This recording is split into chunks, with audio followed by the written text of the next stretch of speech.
The 22nd of June, 1941. Under the codename Operation Barbarossa, Nazi Germany invades the Soviet Union, its ally in the war against Poland. By late October, the cities of Minsk, Smolensk, Kiev, Odessa and Kharkov have fallen, and millions of Soviet soldiers are forced to surrender, being not only encircled, but also cut off from supplies and reinforcements. Because German authorities view the captured Soviet soldiers as a particular threat, regarding them not only as Slavic subhumans, but as part of the Bolshevik menace, from the very beginning the war against the Soviet Union includes the killing of prisoners of war on a massive scale. Some 5.7 million Soviet army personnel will fall into German hands during the Second World War, and of these, 3.3 million will be dead by the time the war is over. However, while millions will die, hundreds of thousands of Soviet prisoners of war will be released as auxiliaries of the German army and the SS, becoming Nazi collaborators. One of them is a Soviet Major General, Fyodor Truhin. Fyodor Ivanovich Truhin, one of 5 children of wealthy parents, was born on the 29th of February 1896 in the city of Kostroma, then part of the Russian Empire. His father Ivan served as a state councillor after retiring from his military service in the rank of captain, and his mother Nadezhda was a descendant of the Tragubov noble family. During the course of his studies at the Second Kostroma Gymnasium, from which he graduated in 1914, Truhin became a member of a secret revolutionary organization. The First World War began on the 28th of July 1914. Fyodor's eldest brother Alexei served in the cavalry regiment in the army of General Alexander Samsonov and died in August 1914 in the Battle of Tannenberg, one of the early battles of World War I, which was fought in East Prussia. In 1916, Fyodor Truhin graduated from the Second Moscow Praporshchik School and participated in the First World War. In 1917, he was elected battalion commander of the 181st Ostrolen Regiment on the Southwestern Front. During the course of the Russian Civil War, which started in 1917, Truhin joined the Red Army. In November 1918, he was appointed commander of the Kostroma Reserve Cavalry Regiment, and a year later, he was transferred to the 363rd Rifle Regiment, where he led the company. In 1919, his father and older brother Ivan were executed for organizing an anti-Bolshevik uprising in the Kostroma Governorate. In 1920, Fyodor Truhin took part in the Soviet-Polish War, which lasted from 1919 to 1921. While Lenin viewed the newly independent Poland as a critical route for spreading communist revolutions into Europe, Polish leaders aimed to restore Poland's pre-1772 borders and secure the country's position in the region. Afterwards, Truhin commanded a company at the Kostroma Infantry Commander's Courses. From September 1922 until August 1925, Truhin studied at the Frunze Military Academy in Moscow, one of the Soviet Union's most prestigious military schools. In the 1930s, he became a lecturer at Frunze, where he also led the Department of Combat Training Methods. Meanwhile, he quickly rose through the ranks of the Soviet military, and by the time the Second World War started on the 1st of September 1939, Truhin held a rank of colonel. On the 5th of June 1940, he was promoted to Major General, and in January 1941, he became a Deputy Staff Commander of the Baltic Military District.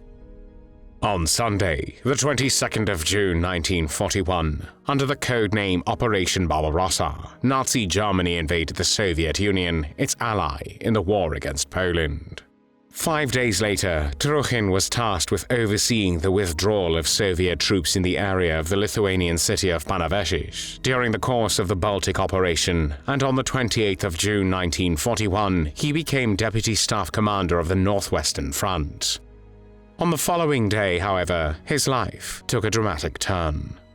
When Truhin's car was attacked by several German armored vehicles 8 kilometers south of the Latvian city of Jēkabpils, his adjutant was killed while he was wounded and captured. On the 30th of June 1941, Truhin was taken to the Stahluellen prisoner of war camp and later transferred to Oflag 13D in the Bavarian town of Hammelburg. While in captivity, Truhin expressed his desire to cooperate with the German authorities. He joined the anti-communist Russian People's Labour Party and was soon appointed its head of the military department.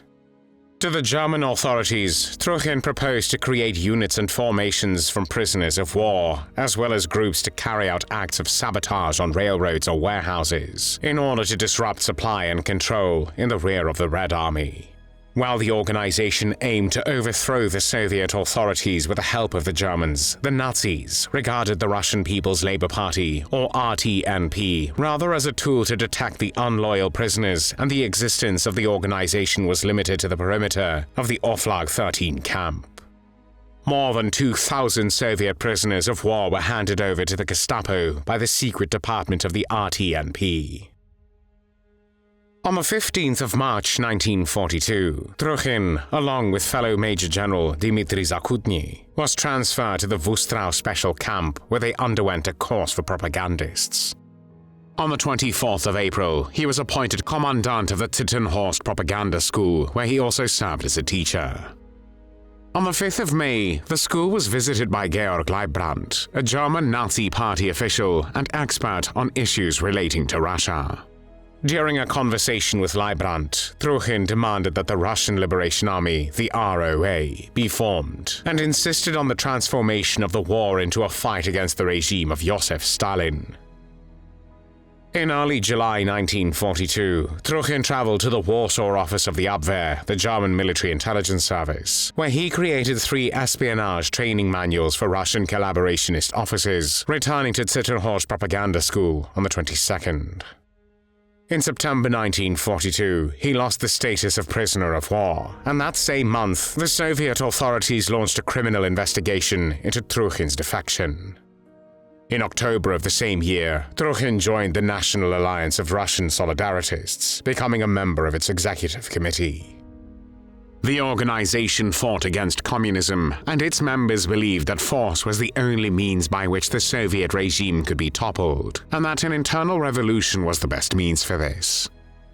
In February 1943, he conducted a meeting with Andrey Vlasov, the defected Soviet Red Army general, and accepted his offer of becoming the headmaster of ROA's Dabendorf school. Under his supervision, the school had an attendance of 5,000 cadets, destined to become the ROA's officer corps. Truhin actively recruited his students into the National Alliance of Russian Solidarists, or the NTS, and hired 10 NTS members as teaching staff, despite the fact that it had been outlawed by the German authorities. At the same time, he developed the NTS's political program. In October 1944, Truhin was appointed staff commander of the KONR, the Committee for the Liberation of the Peoples of Russia's armed wing. In January 1945, he took part in the talks between Andrey Vlasov and the defected Lieutenant General Pyotr Krasnov regarding the formation of a Cossack unit within KONR, advocating the incorporation of the 15th SS Cossack Cavalry Corps into the KONR. In March, Truhin founded a KONR espionage school outside of Bratislava, today's Slovak capital. Enrollment totaled 100 cadets. In the spring of 1945, Truhin led the KONR's southern group of armed forces during the Bratislava-Brno offensive. On the 18th of April, he ordered his troops to march to the Czech lands in order to unite with the KONR's northern formations, commanded by Sergei Bunyachenko, another Red Army defector. On the 1st of May, Truhin reached the Austrian village of Rheinbach im Milkreis, located close to the Czech city of České Budějovice. After handing over the troops under his command to the American 26th Infantry Division, Truhin was informed of Vlasov's whereabouts and Bunyachenko's defection to the Czech partisans. On the 8th of May, Truhin and KONR Major General Mikhail Shapovalov were detained by pro-Soviet Czech partisans outside the Czech town of Příbram while traveling towards Vlasov. The following day, the partisans executed Shapovalov and handed Truhin to the Soviets, who took him to Moscow, where on the 11th of April 1946, he pleaded guilty to the charge of treason. From the 30th to the 31st of July 1946, a closed trial was held against him and 11 of his fellow defectors. But the decision to sentence them to death had already been made by the Politburo of the Central Committee of the Communist Party 1 week prior. They were all found guilty of high treason, stripped of their military ranks, and their property was confiscated. Fyodor Truhin was 50 years old when on the 1st of August 1946, along with other convicted commanders, he was led into a prison yard in Moscow. For their collaboration with the Nazis, a decision was made to prolong their suffering to an unbearable limit. Therefore, all 12 men were brought to the gallows simultaneously by the Russian executioners, who tightened a very thin but strong rope around their necks. They did not drop them to break their necks, but instead stood them on boxes, which were then taken from under their feet. Truhin and the others suffered and choked for long minutes before they died. The bodies of the executed were then cremated, and the ashes were dumped into one of the unmarked graves at the Donskoy Cemetery in Moscow, where the ashes of those executed as enemies of the people had been dumped for decades during Soviet rule. There were no tears shed for Fyodor Truhin.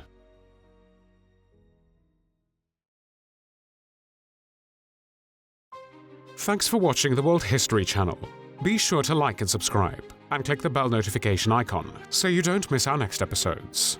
We thank you, and we'll see you next time on the channel.